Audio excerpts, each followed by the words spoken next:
ઉપલેટા ગુજરાત કિસાન સભા દ્વારા ખેડૂતોની ખેત પેદાશોના એમએસપી યોજનાને કાયદાકીય રક્ષણ આપવું તેમજ સ્વામીનાથન આયોગ મુજબ એમએસપી નક્કી કરી આપવા અંગે ધરણા યોજી મામલતદારને આવેદનપત્ર પાઠવવામાં આવ્યું હતું।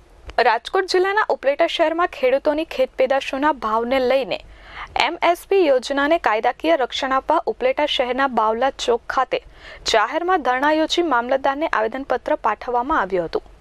ભારત દેશના કરોડો ખેતી કરતા ખેડૂત અને ખેતી આર્થિક સંકટમાં ફસાયેલી છે।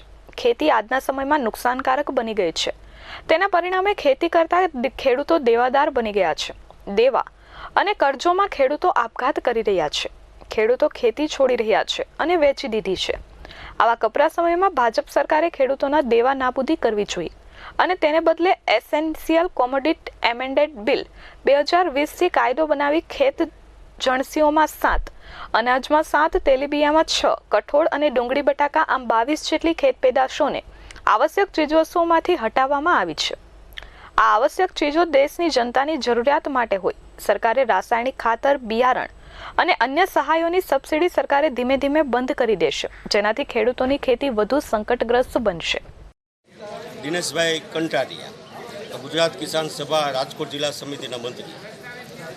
આજે સમગ્ર દેશમાં 250 ખેડૂતોનું જે સંગઠન બનેલું છે અખિલ ભારતીય કિસાન સંઘર્ષ સમન્વય સમિતિ 14 ઓક્ટોબરને ટેકાના ભાવ બચાવો દિવસ જાહેર કર્યો છે। એ પ્રમાણે આજે અમે ઉપલેટાના બાવલા ચોકમાં બધું સામાજિક અંતર રાખી અને સીમિત ખેડૂતોની હાજરીમાં અમે આજે ધરણા યોજ્યા અને અમારી માગણી બુલંદ બનાવી અને આજ રોજ અત્યારે વડાપ્રધાનને સંબોધેલું એક આવેદનપત્ર અહીંના મામલતદારશ્રીને આપ્યું છે અને આવેદનપત્રમાં અમે માગ ઉઠાવી છે કે ખેડૂતોને બચાવવા માટે કે ખેડૂતોને યોગ્ય ભાવ આપવા માટે જે ટેકાના ભાવ આપવાની જે પદ્ધતિ છે એને બરકરાર રાખવામાં આવે, એને બચાવવામાં આવે।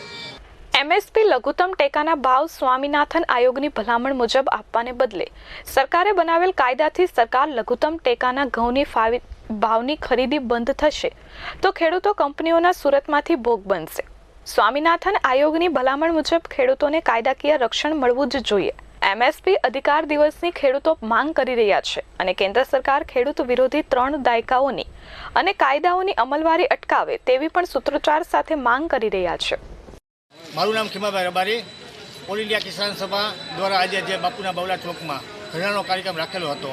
કારણ કે આજે જે ધરણાનો કાર્યક્રમ રાખેલો અને આવેદનપત્ર શ્રી મોદી સરકારને જાણ કરવા માટે કે આજે જે 250 ખેડૂત સંસ્થાનો જે ટેકાના ભાવ, કારણ કે જે ખેડૂતોને બચાવવા માટે જે ટેકાના ભાવ જરૂરી છે એના વિરુદ્ધમાં આજે જે કામ થઈ રહ્યું છે તો ખેડૂત બચશે ક્યારે?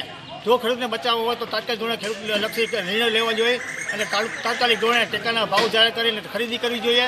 એના માટે આજે જે આખા દેશની અંદર જે વિરોધ થઈ રહ્યો છે તો સરકારને સમજવું જોઈએ। આજે કેન્દ્ર હોય કે ગુજરાત સરકાર હોય તો એને નિર્ણય તાત્કાલિક ખેડૂત લક્ષી લેવા જોઈએ અને તાત્કાલિક ધોરણે ખેડૂતોને બચાવવાની કોશિશ કરવી જોઈએ। કારણ કે અત્યારે દિવસોની ખેડૂતોની જે પરિસ્થિતિ છે એ ખરાબ થતી જઈ રહી છે તો તાત્કાલિક ધોરણે આ નિર્ણયો કેન્દ્ર સરકાર તાત્કાલિક લે અને ખેડૂતોને બચાવે એવી અમારી માંગણી સાથે અમે આજે જે ધરણાનો કાર્યક્રમ સંપૂર્ણ આવેદનપત્ર દઈને પૂરો કર્યો છે અને જો અમારી માંગણી નહીં સંતોષાય તો આવતા દિવસોમાં ઉગ્ર આંદોલન કરવામાં ખેડૂતો પણ તૈયાર છે।